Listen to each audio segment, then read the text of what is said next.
কি গো গিন্নি, এটা কিসের ফর্দ? কোনো অনুষ্ঠান হবে নাকি? বিয়ে হবে গো। বিয়ে? কার বিয়ে? ভগবান শিবের সাথে দেবী পার্বতীর বিয়ে। সামনে শিবরাত্রি, মনে নেই? হ্যাঁ, তা মনে আছে, কিন্তু এই ফর্দটা কি জন্য গিন্নি? আমি শিবরাত্রির দিন বিকেলে বাবার মাথায় দুধ ঢালতে যাব, তাই তোমাকে আগে থেকে লিখে দিলাম কি কি লাগবে। সব আগে আগে নিয়ে আসবে। হ্যাঁ, দেখি কি লেখা আছে। দুধ 1 সের, গঙ্গা জল, নারকেল, ঘি, মধু, দই, সন্দেশ, রসগোল্লা, আকন্দ ফুলের মালা, ধূপ, মোমবাতি, 108টা বেলপাতা, ধূত্র ফুল, নীলকণ্ঠ ফুল, লাল পাড় সাদা পাটের শাড়ি। ওরে বাবা, এত কিছু! হুম, এখন ওরে বাবারে মারে কিছু চলবে না, চলবে না। আর আগে থেকে লিখে দিয়েছি, আমি কোনো বায়না শুনবো না। হ্যাঁ, যদি না নিয়ে আসো তাহলে কিন্তু চলে যাব। হ্যাঁ, বলি, শিবরাত্রির দিন তো মেয়েরা বাবার মাথায় দুধ জল ঢালে বাবার মতন স্বামীর কামনায়। তা আমি তোমার স্বামী তো উপস্থিত, তাই এত কিছু। তোমার মঙ্গল কামনায় গো। তুমি আর বাড়তি কথা বলবে না, যা বলেছি সেদিন নিয়ে আসবে। হ্যাঁ, বেশ বেশ, ঠিক আছে বাবা, ঠিক আছে। তাহলে আমি এখনই যাই, সব দোকানে দোকানে বায়না করে আসি। সেদিন তো এইসব জিনিসের চাহিদা তুঙ্গে থাকে। হ্যাঁ, তা যাও, সেটাই বুদ্ধিমানের কাজ হবে। হ্যাঁ,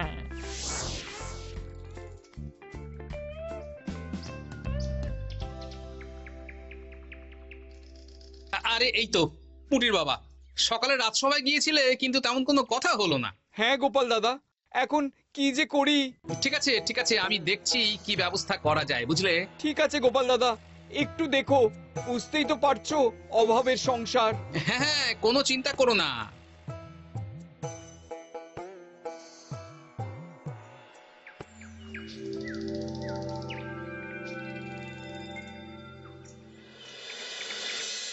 আচ্ছা, আজ তাহলে শিবরাত্রির আয়োজন নিয়ে আলোচনা হোক। মহারাজ, এসব নিয়ে আপনি চিন্তা করবেন কেন? আরে আমার মতন একজন মন্ত্রী থাকতে আপনার মাথা ঘামানোর কোনো দরকারই নেই। না না মহারাজ, একদম মন্ত্রী মশাইকে দায়িত্ব দেবেন না। উনি প্রত্যেকবার দায়িত্ব নিয়ে সব তালগোল করে দেন, আর সব শেষে বলেন আমার ভুল হয়ে গেছে, আমাকে ছেড়ে দিন। এই গোপাল, গোপাল, একদম বাজে কথা বলবে না। আমি এখন ভালো হয়ে গেছি। ভালো না কালো? মহারাজ, মহারাজ আপনি আমাকে দায়িত্ব দিন, আমি সব সামলে দেব। সব কাজ সবাই মিলে করলেই তো ভালো। পুজো পাঠের দায়িত্ব আমার, বাকি আমি জানি না। সে ঠিক আছে, কিন্তু পুজোর জোগাড় অনেক দায়িত্ব, সব হিসেব করে কেনাকাটা করতে হয়। সবচেয়ে বড় ব্যাপার, তার জন্য সৎ হতে হয়। আমি কি অসৎ নাকি? আমি সব দায়িত্ব নেব। না, আমি নেব। আমি নেব। আমি। আহ, চুপ চুপ, একদম চুপ। গোপাল দায়িত্ব নেবে না মন্ত্রী, সেটা তো বিচার করতে হবে। কিভাবে বিচার করবেন মহারাজ? হ্যাঁ, একটা বুদ্ধির পরীক্ষা নেওয়া হবে। আমি এখন গোপালের চেয়ে অনেক বুদ্ধিমান হয়ে গেছি। তাহলে তো ভালো, তুমি গোপালের বুদ্ধির পরীক্ষা নাও। যদি গোপাল জিতে যায় তাহলে গোপালই দায়িত্ব পাবে, নইলে তুমি। ঠিক আছে, আমি এক্ষুনি প্রশ্ন করছি। হ্যাঁ হ্যাঁ, করুন করুন। হ্যাঁ, এমন কি জিনিস যা তুমি যতই খাও পেট ভরবে না? বাবা, মন্ত্রী কি প্রশ্ন করলে! গোপাল, বলো বলো বলো। এবার জমবে মজা। বেশ, তাহলে বলি। হ্যাঁ, বলো বলো। উত্তর হলো বাতাস, যতই খাও পেট ভরে না। গোপালের কি বুদ্ধি! ও মন্ত্রী মশাই, এই গোপাল তো প্রথম দানেই বাজিমাত করে দিল। হ্যাঁ, প্রথমটা তো সহজ ছিল। ঠিক আছে, এতই যদি বুদ্ধিমান হও তাহলে আরেকটা পরীক্ষা দাও। হ্যাঁ মন্ত্রী, বলো। এবার আপনারা একটু অপেক্ষা করুন, আমি আসছি।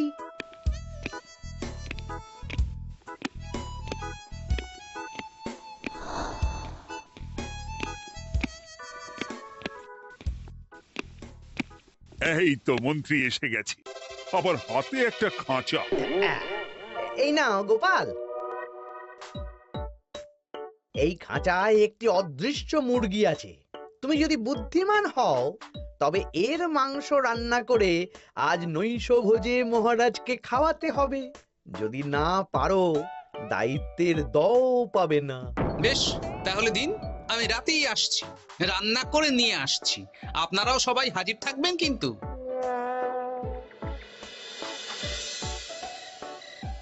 এই সেরেছে, গোপাল যে এখনো এলো না।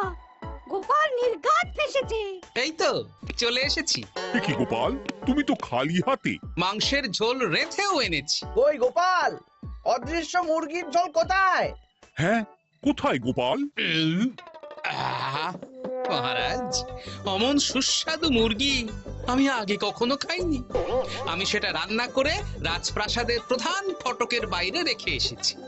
মস্করা হচ্ছে? চলুন তো গিয়ে দেখি। হ্যাঁ, চলো তো।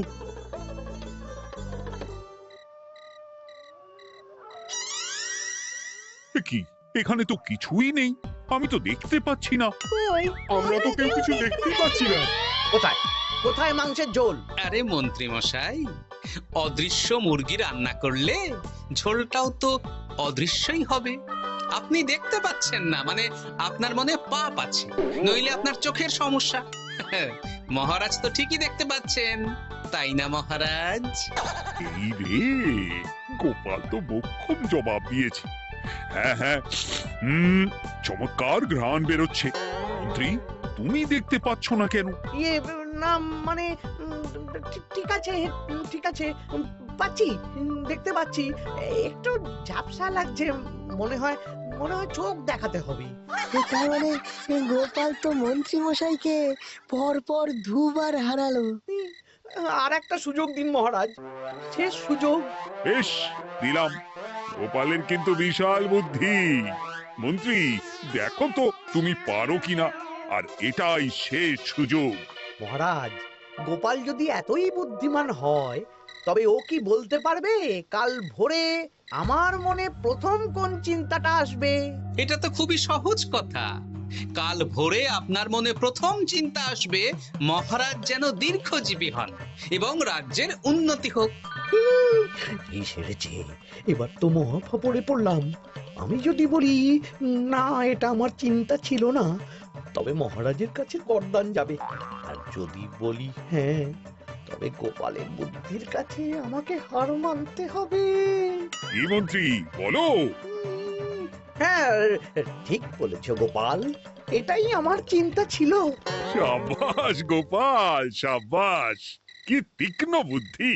তাহলে এই বুদ্ধির পরীক্ষায় বিজয়ী হলো গোপাল। জয় গোপালের জয়। তাহলে শিবরাত্রির পুজোর আয়োজনের দায়িত্ব এবার গোপালের। আমার আর কোনো চিন্তা রইল না। মহারাজ, গোপাল তো সব দায়িত্বই পেল, আমাকেও কিছু একটা দায়িত্ব দিন। আমিও একটা ঈশ্বরের সেবা করার সুযোগ চাই। আহ, তুমি তো হেরে গেলে। তাতে কি, ভালো কাজ করতে চাইছি, একটু সুযোগ দিন মহারাজ। বেশ, তাহলে তুমি গ্রামবাসীদের ভোগ প্রসাদ খাওয়ানোর দায়িত্বটা নাও। ধন্যবাদ মহারাজ। হ্যাঁ মন্ত্রী, মিলেমিশে কাজ করো, কিন্তু ঝামেলা করো না। না না, আমি সুষ্ঠুভাবে পালন করব। ঠিক আছে মন্ত্রী মশাই, তাহলে ওইটুকুই করুক, কিন্তু আমার কাজে কোনো বাধা দিতে আসবেন না। না না না, তোমার কাজে কোনো বাধা আসবে না। আমি ভোগ প্রসাদ বিতরণ, খাওয়া দাওয়া, এই সব ব্যাপারটা দেখব।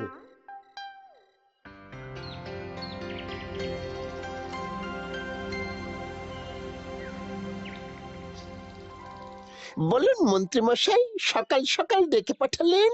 শোন বটা ঘটা, এবারে শিবরাত্রি উপলক্ষে যে ভোগ প্রসাদ জনগণের উদ্দেশ্যে বিতরণ হবে, তার পুরো দায়িত্বই আমার। তাতে কি, মহারাজ আয়োজন করেন আর সব রাজ্যবাসী বিনামূল্যে খেয়ে যান।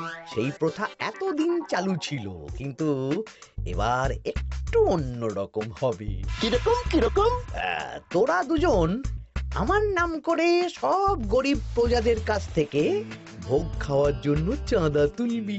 শিব পুজোয় চাঁদা? হ্যাঁ দাদা, না মানে ঘটা, খুব সামান্য। বাড়ি আর দোকানগুলোয় যাবি আর মাথা পিছু 1 আনা করে তুলবি, কেমন? বেশ, তারপর বলবি ঢালাও খাওয়ানো হবে, এলাহি আয়োজন। আচ্ছা ঠিক আছে। তবে ভুল করেও কোনো রাজসভাসদদের বাড়ি থেকে বা মান্যিগণ্যি লোকের বাড়ি থেকে এই চাঁদা তুলিস না যেন। না না, বুঝতে পেরেছি, তুলবো না। বলবি সারা রাত পুজো হবে, পরের দিন সকালে হবে প্রসাদ বিতরণ। কেমন?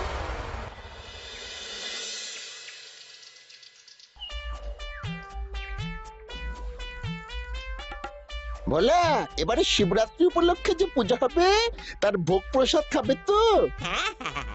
নিশ্চয়ই নিশ্চয়ই। এবারে সব দায়িত্ব মন্ত্রী মশাইয়ের, এলাহি আয়োজন। তা তোমাদের বাড়িতে কতজন সদস্য? আমি আর আমার গিন্নি দুজন। তাহলে দুয়ানা দাও, এক আনা করে দুজন। আবার অর্থ দিতে হচ্ছে? হ্যাঁ, এলাহি আয়োজন, তাই এই সামান্য অনুদান। আচ্ছা বেশ, এই নাও দুয়ানা। চিন্তা করো না ভোলা, এমন খাওয়ানো হবে না। রাতের বেলা শিব পুজো আর পরের দিন সকালে জীব পুজো।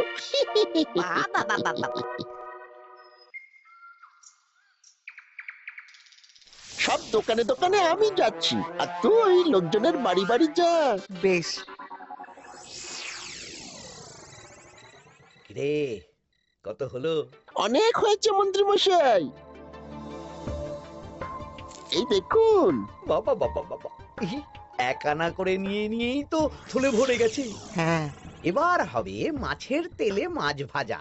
মহারাজও ভোগের আয়োজনের জন্য আজকে মোহর দিয়ে দিয়েছেন। তার মানে তো আপনার মুনাফাই মুনাফা, লাভই লাভ।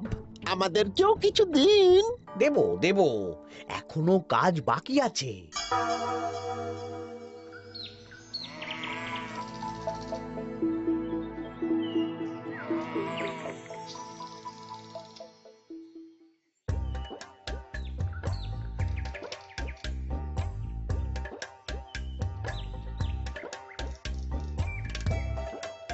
আরে আরে গোপাল দাদা যে, এত কিছু কি নিয়ে যাচ্ছ? এই তো শিবরাত্রির পুজো উপলক্ষে দশকর্মার বাজার রাজবাড়ি নিয়ে যাচ্ছি। এবারে তো এলাহি ভোগের আয়োজন। রাতের বেলা শিব পুজো আর পরের দিন সকালে নাকি জীব পুজো। মন্ত্রী মশাই দায়িত্ব নিয়ে খাওয়াচ্ছেন। না না, খাওয়ার আয়োজন তো এমন কিছু নয়।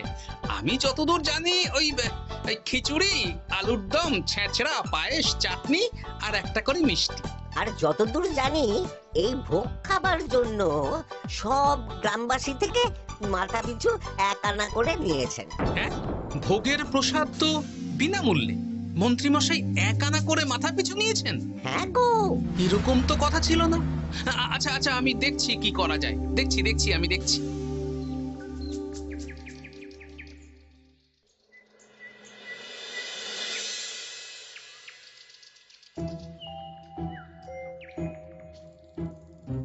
ভায়া, বলছি তোমার কাছে মন্ত্রী মশাই এসেছিলেন? হ্যাঁ, চালের বায়না করে গেলেন। তা কি চালের বায়না করলেন? খুবই সাধারণ চাল, আমার দোকানে সবচেয়ে কম দামি চাল বলতে পারো। সে চাল তো আমি পুজোর দিন পাঠিয়ে দেব বলেছি। আচ্ছা, কেনাকাটার রসিদপত্র? না না, সেসব হয়নি, শেষে দেব। শোনো, মহারাজের আদেশ, মন্ত্রী মশাই যে চাল বলেছেন তার থেকে 5 গুণ উৎকৃষ্ট মানের চাল দেওয়া চাই। যে চাল রাজা বাদশারাও খুব কম খান, সবচেয়ে দামি চাল। আচ্ছা, আর ডাল? ওটাও 1 নম্বর মানের সোনা মুখ দেবে। বেশ। মন্ত্রী মশাই যা যা বায়না দিয়েছেন পরিমাণ এক থাকবে, শুধু জিনিসপত্রের মান বাড়বে। ঠিক আছে? আচ্ছা ঠিক আছে। আর একথা মন্ত্রী মশাইকে জানানোর দরকার নেই, শুধু মোহরটা ওনার কাছ থেকে আদায় করে নিন। যেদিন খাওয়ানো হবে সেদিন বিকেলে যাবে, মানে শিবরাত্রির পরের দিন বিকেল। বেশ।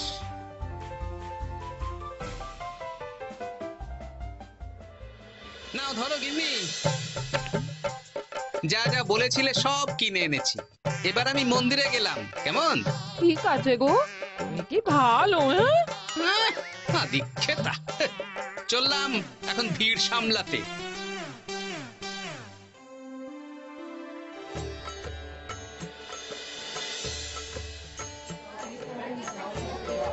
একটু সারিবদ্ধভাবে দাঁড়ান, আপনারও সুযোগ আসবে। বাবা কাউকে ফিরিয়ে দেবে না। দেখো মন্ত্রী, দেখো গোপাল কি সুন্দর ভিড় সামলাচ্ছে। ওকে তো এই জন্যই দায়িত্ব দেওয়া। হ্যাঁ, তাই তো দেখছি। ওম নমঃ শিবায়। হে ভোলানাথ, দেবাদিদেব মহাদেব সকলের কল্যাণ করুন। জয় দেবাদিদেব মহাদেবের জয়। হে ভোলেনাথ মহেশ্বর, মঙ্গল করো বাবা। জয় বাবা ভোলাদেব মহেশ্বরের জয়। তা তোমার শরীর এখন কেমন? এই তো বেশ ভালো আছি। সবই তোমার জন্য। তুমি না সাহায্য করলে ওই ওষুধ আমার পেটেই পড়তো না। না না, আমি তো নিমিত্ত মাত্র, সবই মহাদেবের ইচ্ছে। জয় বাবা মহাদেবের জয়। চলি গো। কাল ভোগ খেতে তাড়াতাড়ি চলে এসো।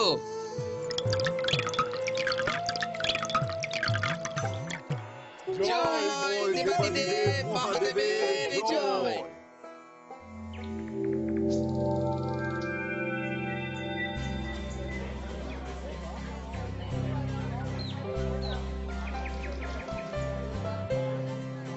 সত্যি মন্ত্রী মশাইয়ের ভোগের প্রসাদ পেয়ে মনটা ভরে গেল। কি সুন্দর রান্না, আর খাবারের গুণমান কি ভালো। তার উপর রসগোল্লা কত বড় বড়। এত বড় রসগোল্লা খাওয়া তো দূর, বাবার জন্মে চোখেও দেখিনি।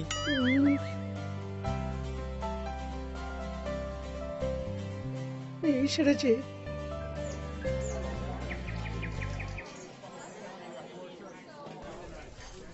এই যে পাচক ঠাকুর, শোনো।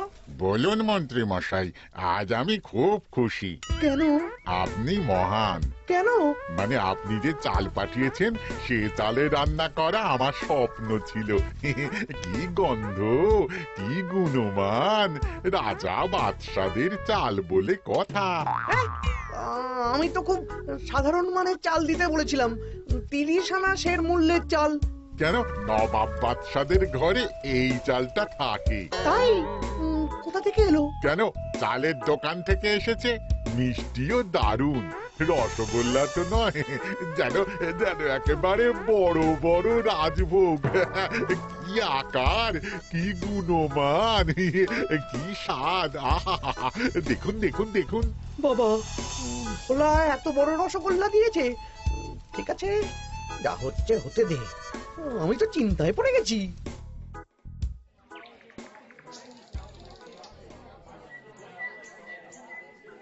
মন্ত্রী, তুমি কি করেছো? তোমার নামে তো সবাই সুখ্যাতি করছে। না না, এই আর কি। আমি যা অর্থ দিয়েছি এই আয়োজনের জন্য তো তার চেয়ে 5 গুণ বেশি মোহর লাগবে, কিন্তু তুমি কি করে করলে? মন্ত্রী মশাই সত্যি ভালো হয়ে গেছেন। দেখো গোপাল, দেখো মন্ত্রী সত্যি বদলে গেছেন। সবই তো জনগণের সেবার জন্য। কি জানে বাবা, কি গড়বড় হয়ে গেল।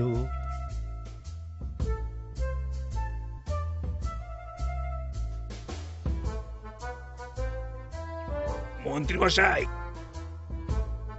বকেয়া পাওনা নিতে এলাম। আপনার মোট হয়েছে চালের 350 মোহর, মুগ ডালের 250 মোহর, আর মশলাপাতি 100 মোহর। বলো কি?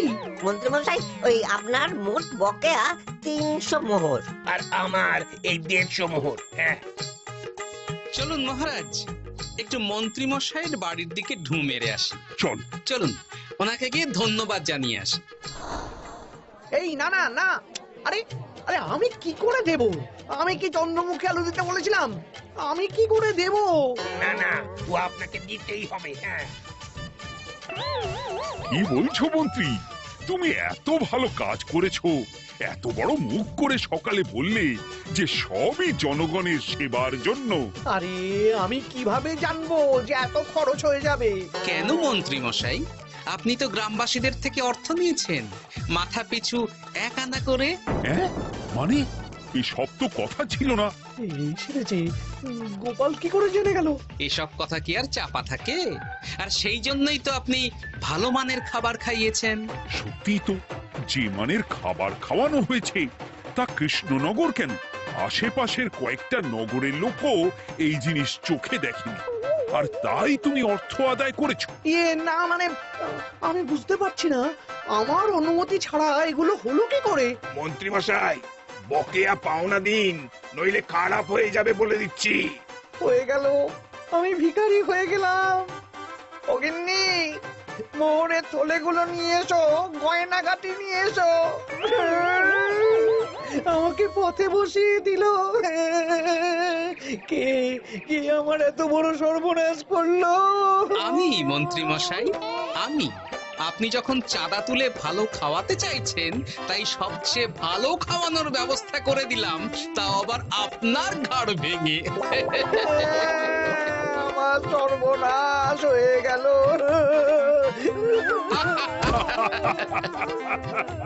জয় মহাদেবের জয়।